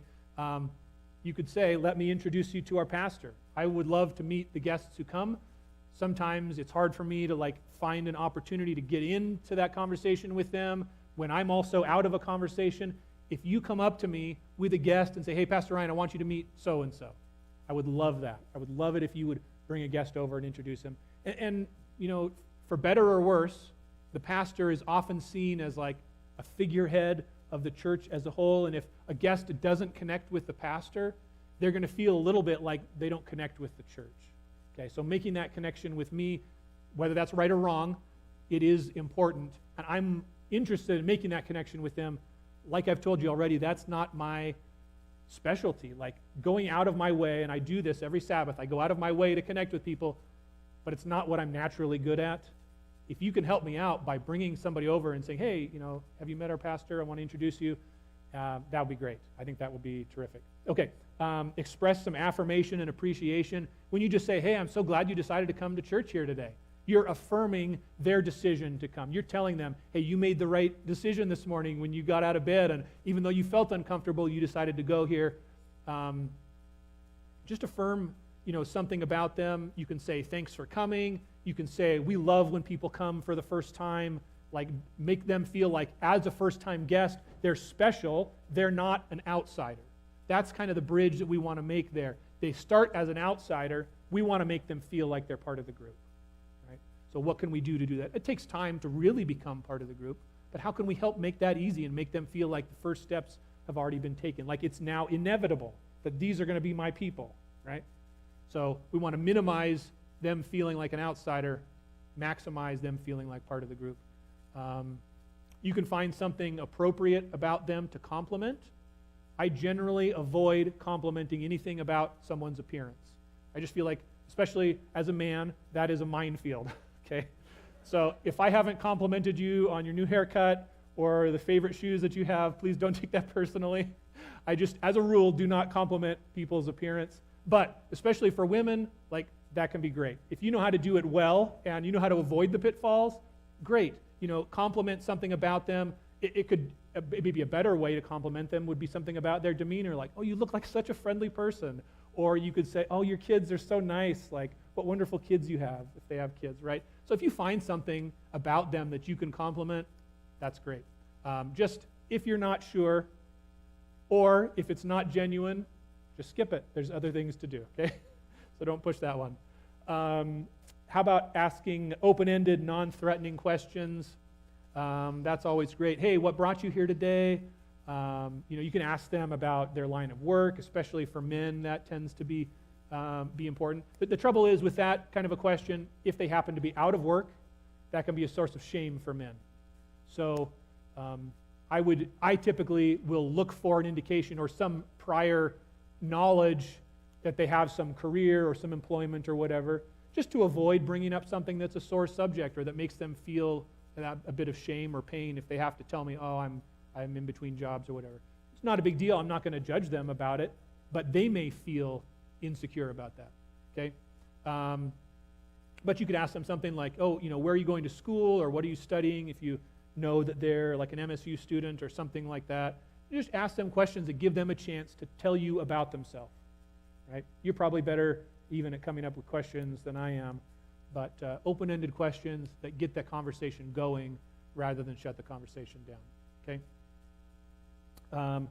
Here's another one. Pay attention to their comfort and their interest by reading their verbal and nonverbal cues. Just really pay attention and be sensitive. This is easy for some people. It's challenging for other people. But if they look like they want to get out of the conversation, just let it go. Like, you don't need to push it anymore, right? If they look like they want to connect with somebody, then don't just shut it off and go about your way. Like, be sensitive to, do they want to continue the conversation, or are they looking to get out of it? Just kind of read that body language. A few don'ts with that one, just to go back there. Don't invade their personal space. Some of us are real close talkers. Not everybody is. So if you're a close talker, maybe just give a little bit of space, especially to a guest if you don't know what their comfort level is. Don't be too nosy or ask real personal questions, right? This is also common sense. I'm not worried about this with any of you. Don't keep pushing the conversation if they would rather be left alone. Okay, those are Those are pretty obvious. All right, what else are we going to do to create a good experience for guests? So here's some other things. We're going to continue. Oh, sorry, I've got to go through this whole thing here. There we go. That's the trouble with these transitions. All right, so what else are we going to do to help people have a good experience when they come Sabbath morning? Some of it was just our relationships, the way we the way we relate to the guests. But there's a lot of other things, of course. We're going to continue to work on our Sabbath morning programs, making sure that they flow well, that they're inspiring, that they're meaningful, all those things. We want them to be high quality. We want to always be improving our worship service and our Sabbath school classes. Like, we can never be complacent with those things. I'm not, there's many ways to do worship really well. There's a lot of different styles. There's a lot of different things we can do. There's also a lot of ways that you can really do it poorly. So let's just keep trying to improve things there. That's just a general thing. Now I want to tell you about the new church hosts program. This is going to help people to make that connection and facilitate the next steps. This is the third page on your handout there. And what that has is a little bit more information than what I'm going to give you first off. But let me tell you about this, okay?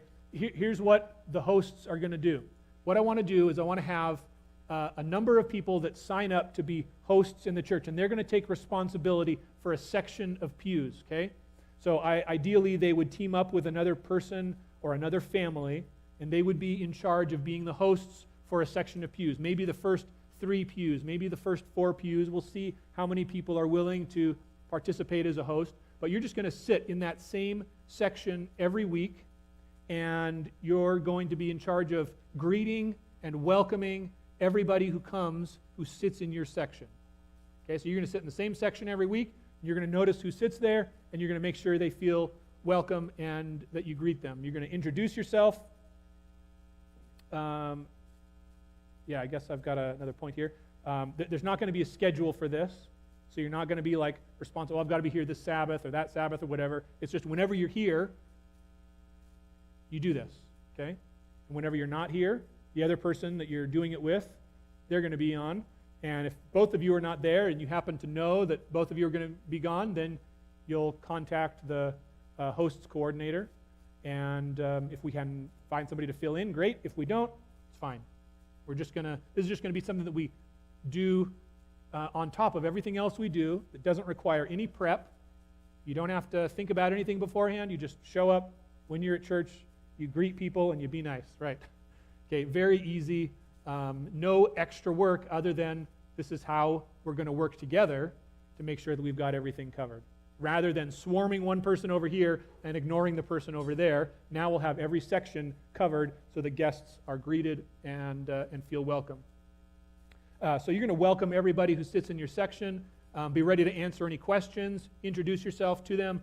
Try to connect with them if you have the opportunity, or connect them with somebody else who's sitting in your section. I imagine that over time you'll get used to, these are the 5 different families who sit in my section. And so when this guest comes, maybe I'm going to introduce them to this person or that person that I get the sense they might connect with, something like that, okay? You're going to invite them to take a next step when the opportunity presents itself. That could be invite them to come to potluck. That could be invite them to fill out the welcome card. We just started that this week. Could be that there's a social event or some other program coming up, and you could tell them about that. Hey, we've got this Saturday night get together, whatever. We'd love to have you come, whatever. Okay, I see a question over here.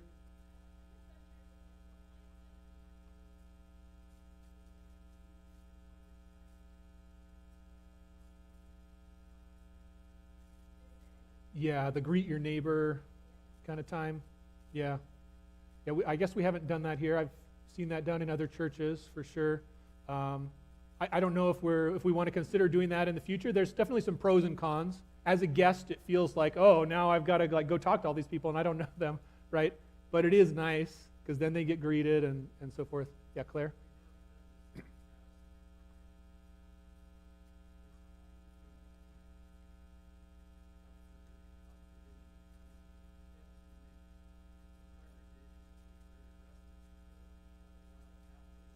Okay, so that's another kind of a downside to it.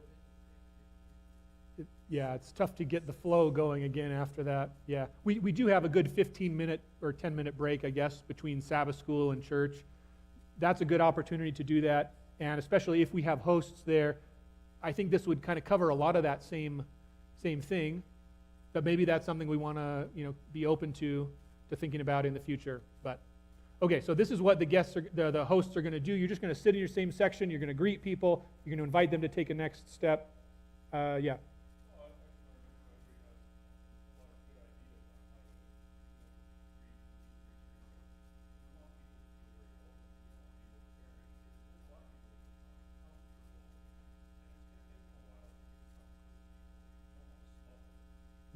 Yeah, good point. Yeah, we don't want to smother them. So maybe after we've had this training, the impetus will be that, oh, we've got to go and take care of every guest, right? And now we're all going to swarm them all at the same time.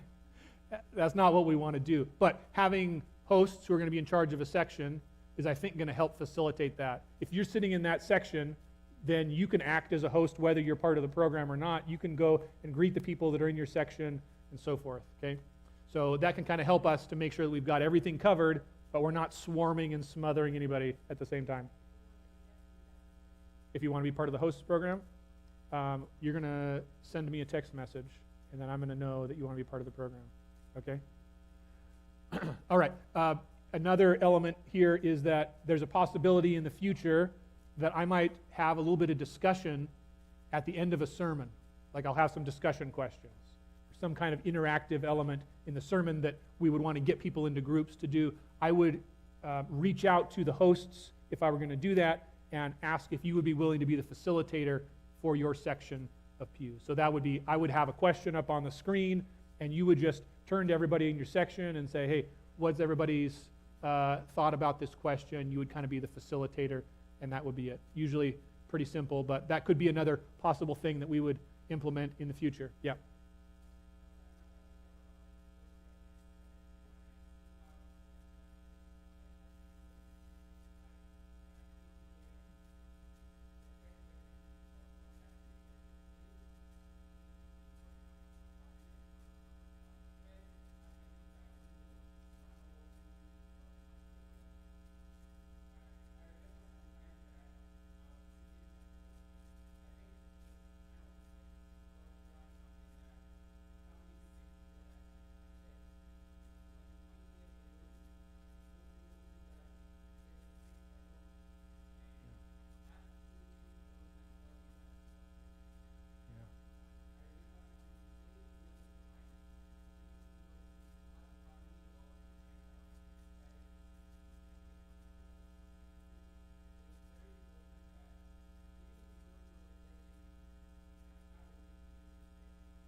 Right.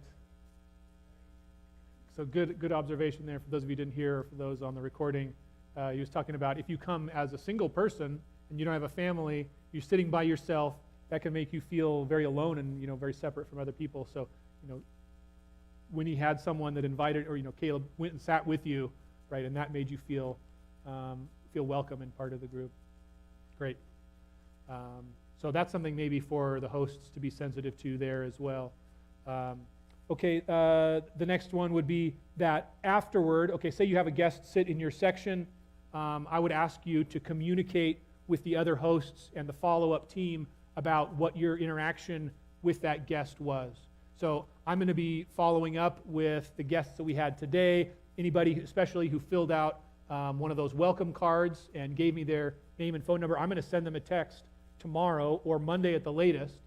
And if I had some information about them, like, oh, they sat in Jeremy's section, and Jeremy talked to them and found out that they just moved to the area, they're going to be working at MSU, and they're in this field, and they have family that live in Livingston, and they decided to come visit us for the first time. That's great for me to know when I do that follow-up. So I'm talking about just a little bit of communication. What I envision is that we would set up a text message group, probably on Signal, the app Signal, where all of the hosts would be on that group, and we can share some of those updates about the guests that come, so that when we follow up, it'll be appropriate and make sense for that person. Okay? All right, so I'm looking for people to be part of this hosts program. Ideally, we will have enough people so that there is 2 individuals or families taking charge of every section of no more than 4 pews. So that would be 1, 2, 3, 4, 5, 6, 7, 8, maybe 9 sections. That would be 18 families. There's a lot of room for 18 individuals or families if we broke it up into that small of a section. If we only have, 4 or 5, it's going to have to be a bigger section. So the more people that are willing to be involved in this, if you think that's a good fit for you, there's not an obligation to be here every week, but it would be nice if you were here on a consistent basis, or at least were part of a team that had, 2 or 3 others. Excuse me. So there's my phone number. I'm going to take a drink of water and give you a chance to text me and tell me that you are willing to be part of that program.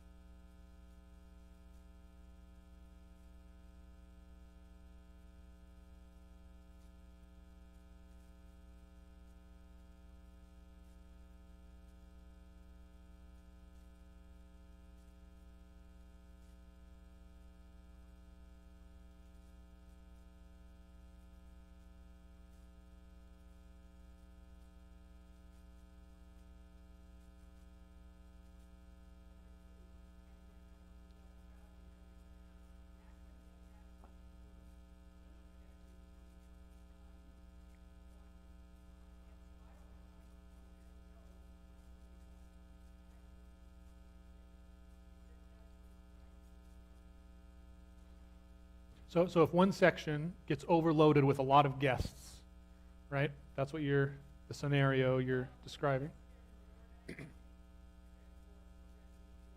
Because that host is more dynamic and friendly? Well, the guests are not going to know that about the hosts. They're not even going to know that there are hosts. They're going to come in and they're going to sit down. Then the host is going to go talk to them. Maybe the service is just starting or hasn't started yet. Maybe they get a chance just to kind of like whisper over there, hey, it's nice to see you, whatever, because the service has already started. Maybe they talk to them after church because that's the first opportunity. That's going to be the first time they're going to know that there even is a host. Okay? Yeah. So mainly we're focused on guests. Yep. Everybody else who's a member is in league with the hosts. Right. It's a secret society.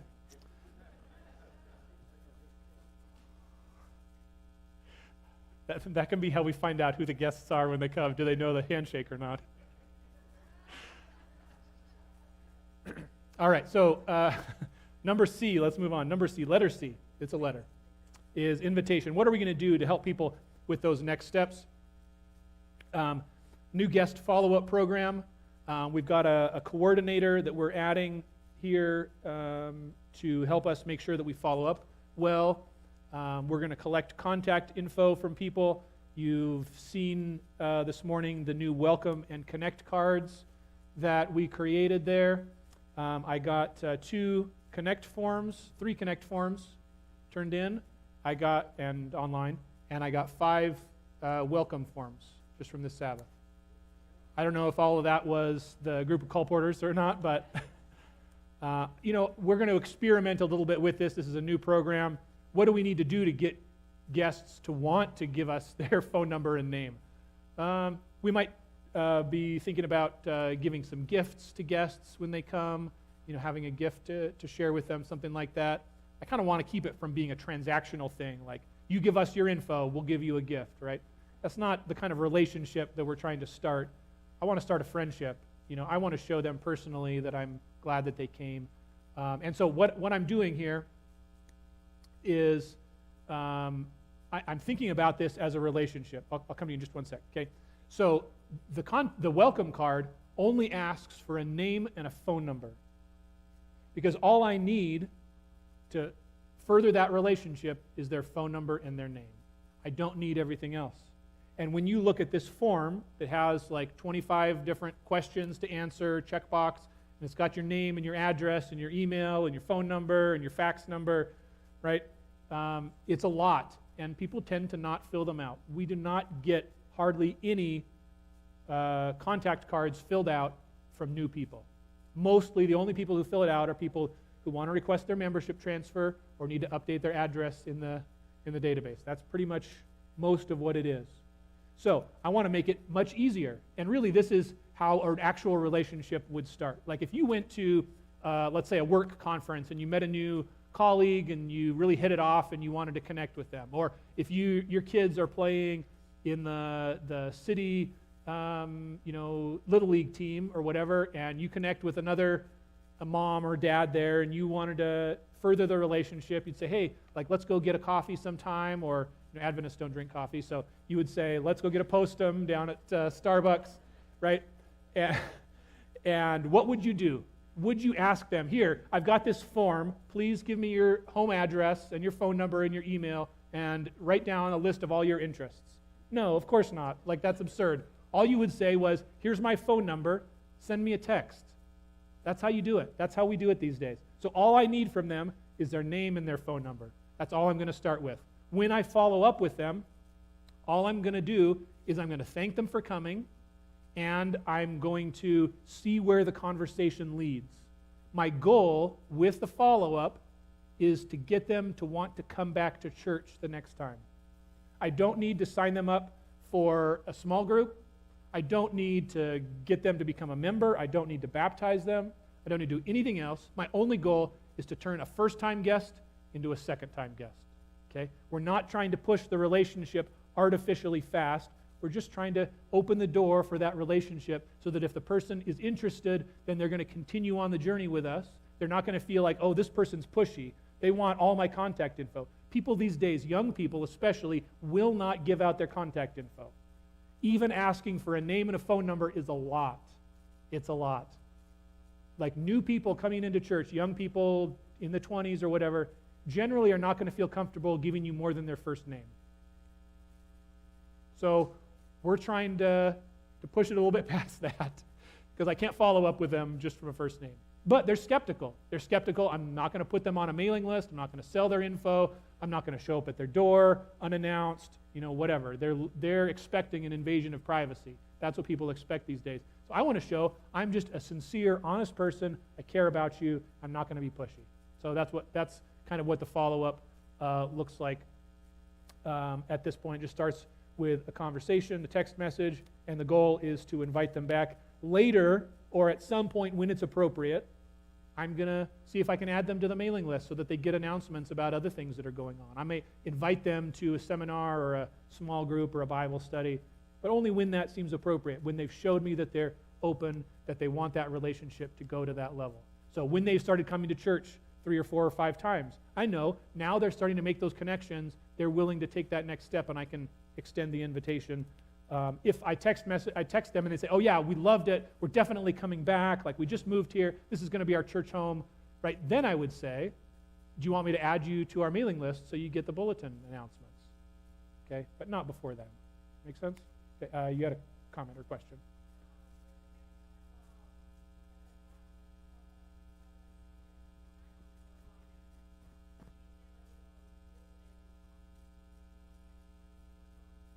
Sure.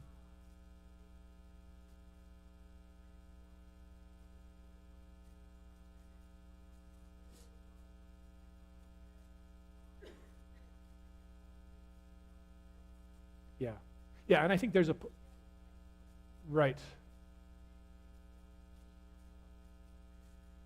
Yeah. No, I definitely agree. There's a place for sharing a gift as just an extension of hospitality or as a way for them to learn more, to see if they want to continue that relationship. I just don't want it to be transactional. It doesn't need to be, but if we do it poorly, it could come across that way. So that's what I meant by that. But yeah, something would be, we'll be thinking about that, see what we can do. We may kind of change this up as we go on. If we see our response rate isn't that great, we need to do something a little different. So we're going to be experimenting a little bit here with that. So our goal here is really not to do everything all at once, but just to continue that relationship and invite them to come back.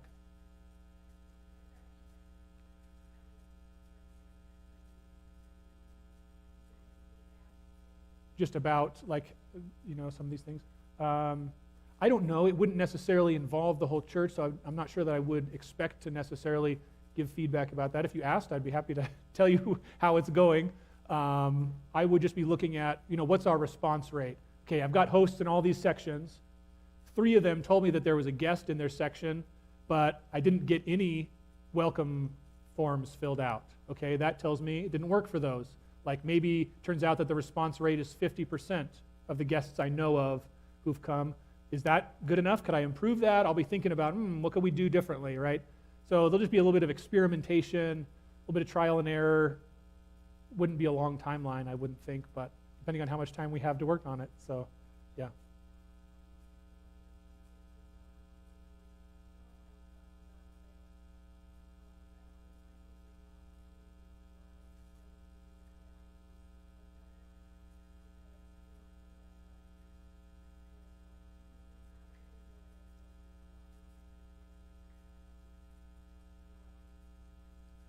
Good. Yeah, so she's saying with the hosts, it can be a good way for us to get to know each other a little bit better outside of those groups that we already know really well. Yeah, good. Okay, we've been here a couple hours. I do want to wrap this up, but I want to bring you a little bit up to speed on our evangelism and discipleship plan. And this is to give you a little bit of a bigger picture that will show you how this hospitality and the guest follow-up program, the hosts program, fits into a bigger picture about how we do everything at church and the goals that we're trying to accomplish, okay? So with evangelism and discipleship, here is our process that we're looking at. When we have a guest come for the first time, that's great. They've made that step to come through the doors. They've gotten over that hurdle. We want to show them that we care. We want to make a good first impression. We want to invite them to come back again. Our goal for a first-time guest is to convert them into a second-time guest. They can't become a regular attender or a member if they don't ever come back the second time. So that's all our goal is at first. Once they've come a second time, now we're looking at, okay, this is somebody who liked what they saw the first time enough to come back. Maybe they're still not sure, but they've opened that door for connection. How can we help them to become a regular attender? That involves deeper connections. Well, I'll get into more of the details there, but our goal there is to help them become a regular attender. Once they've been coming regularly, then how can we help them to become a member, to give their heart to Christ if they haven't ever been baptized before, help them to take that step, help them to become a fully developed disciple. That's our goal for people who are attending regularly. So these are steps in a process, and what we want to do is we want to pay attention to each of the steps along this process so that we aren't inadvertently losing people along the way. Okay, if we don't make a very good first impression and we're losing people at that first-time guest to second-time guest step, that tells us we need to put some attention there so that people will want to come back. Or maybe we've got guests that come back, but then they don't really connect deeply with anybody, and eventually they just kind of stop coming. That does happen, doesn't it? Like somebody will come a few times, and you'll see them, and then they don't come anymore. That's because they didn't develop those closer connections. Maybe they didn't have a next step that made sense for them. There could be other factors, obviously. We're not going to make judgments about specific individual cases. But this is going to be telling us where we may be dropping people inadvertently. Okay?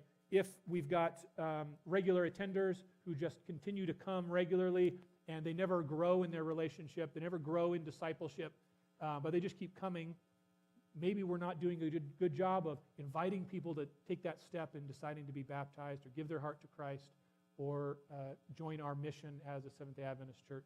So the idea here is that after we are doing a good job of converting guests and helping them to take those steps along the way, helping them to grow, and we know that when a guest comes, they're going to be treated well, they're going to have the opportunity to grow, and it's going to be valuable, it's going to be worthwhile. Now, after we've done that, now we have a big incentive to go out and invite more people to come. Okay? I've pastored churches, I've been in churches and pastored them, where I knew that if I invited a guest, I was going to lose them. I've been in churches where I did not want to invite friends that I was making in the community. This isn't one of those churches, but I want us to do a great job so that every single one of us knows that if I bring a friend to church, they're going to be well taken care of, They're going to make some connections. Maybe they choose to believe or maybe they don't, but that'll be up to them, and we're going to take care of them well and help them along that process, right? When you and I all know that that's how our church is, we're going to be excited to tell people about it. When I go down to the fly shop and I meet that same guy that I see every time I go in there, and I go to the fly tying group and I'm connecting with people and they say, oh, what do you do? I'm a pastor of this church. It's a great church. You should come.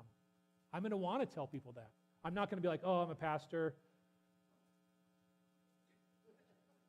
Right? I'm going to be excited to tell them.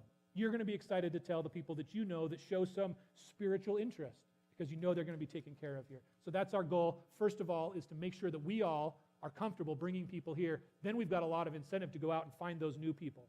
So that's where this process starts to widen out, and here's the bigger picture, okay? So first of all, we want to develop relationships with people that are outside of our church, non-Adventists, non-Christians, and we want to do more things to bring in new guests. So we can advertise on social media, we can increase our social media presence, we can do outreach events, other things to start those first bits of relationships and first bits of connection.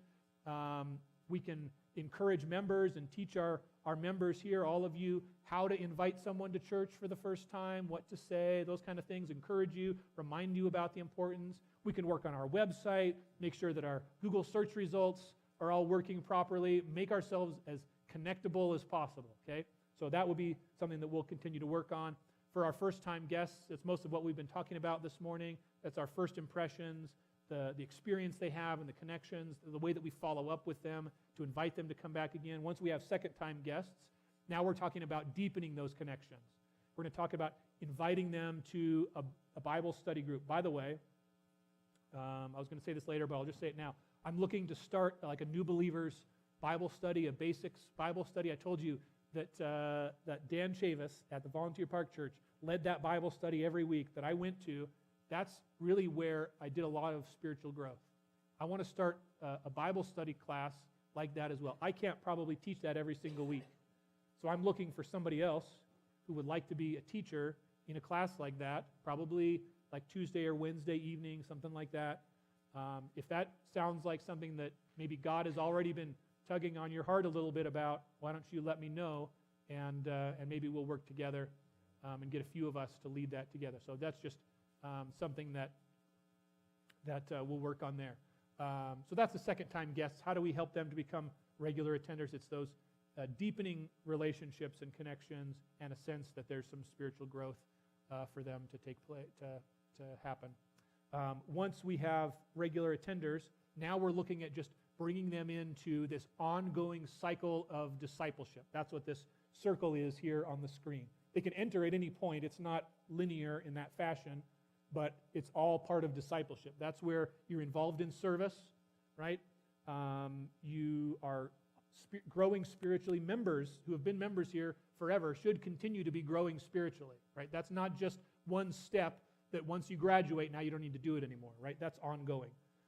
The relationships, the community that you have, knowing that there's people here that you can count on that are your friends, right? That's an important part for all of us, not just for new people, and it continues to go on. And at some point there is, I would say, like a hurdle, a step to be, a threshold to be crossed where you make a commitment to Christ, you make a commitment to the Adventist message, you become a member, you say, I'm part of this group, I belong here, I have the same mission as these people, and we're all a team and accountable to each other, and so forth. So that's the ongoing discipleship portion of this. That includes, things like small groups, and we're talking about opportunities to serve. We just have been doing the nominating committee. There's a bunch of things there, but we could be working with Love Inc. to do some service projects. We could be doing all kinds of things. We're already, we have quite a lot of opportunity to serve. So there's a lot of things there. I'm trying to kind of wrap things up a little bit here and maybe tell you about I'm just looking at my list of things that we're going to be working on or that we're already working on. You've seen that we're going to try to start some small groups in October. There's a women's Bible study or a book that you're going to read together, right? That's going to start up in October. We're looking for some other small groups that might possibly start up in October as well. Yes, Stacy?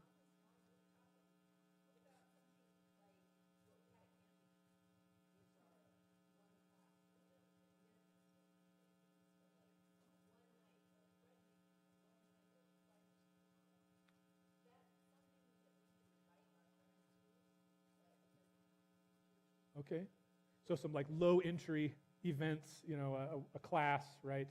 Yeah, that's a great idea. One-time thing. A 6-week class, or yes, right. Yeah. So that would be great for, kind of this earlier part in the connection process of developing the beginnings of a relationship, but that's not going to develop that depth of relationship like a 6 or 12-week small group would, right, where you're really able to share yourself. But it's, yep, that's great. We've got the new Discover Bible School that's been starting up. Debbie's been leading that. She's already got a bunch of interests that she's sending Bible studies to. So that's going to be great. We've added Debbie as an interest coordinator just to kind of keep track of the people that are on this spiritual journey and make sure that we're not losing them. So Debbie's going to be taking that on and kind of helping us with that. Just make sure we don't lose people there. I'm looking forward to working some more on our social media and our online presence. I'll try to ramp that up a little bit later in the fall when I'm able to get into that. But that's kind of the bigger picture about how I see our plan for discipleship. It's all integrated. Evangelism and discipleship are not two totally distinct things. They have areas where they're separate, but it really is all part of one big process for the church. So that's what the elders and I have been working on. What I'm talking about here this afternoon is part of that process, particularly for our first-time and second-time guests. And thank you for being part of that, for caring about the guests. Thank you for coming out this afternoon. Maybe why don't we close with prayer, and then if anybody has any questions or want to chat some more, then we can do that afterward and we'll dismiss. Sound good? Okay. Father in heaven, Lord, thank you for your presence here among us this afternoon. Thank you for the Sabbath that you've given us to set aside and spend time worshiping together and communing together. We've had some great ideas we've been throwing around and thinking about some new things. Lord, I pray that you would bless our efforts for your work on this earth. And Lord, I know that you care about the people in our community so much, and you're working to save them, and you even send many of them to join us from week to week. And Lord, we just want to do our best to honor you and to honor those gifts that you are sending us, and to help take care of these people, help them to grow, just like you've helped us to do through so many different avenues along the course of our own lives. We pray that you would use us working together to be a blessing to our guests and help us to connect with them. Thank you, Lord, so much for your love and your kindness toward us. In Jesus' name, amen. Thanks for coming, guys. Hope you have a great evening.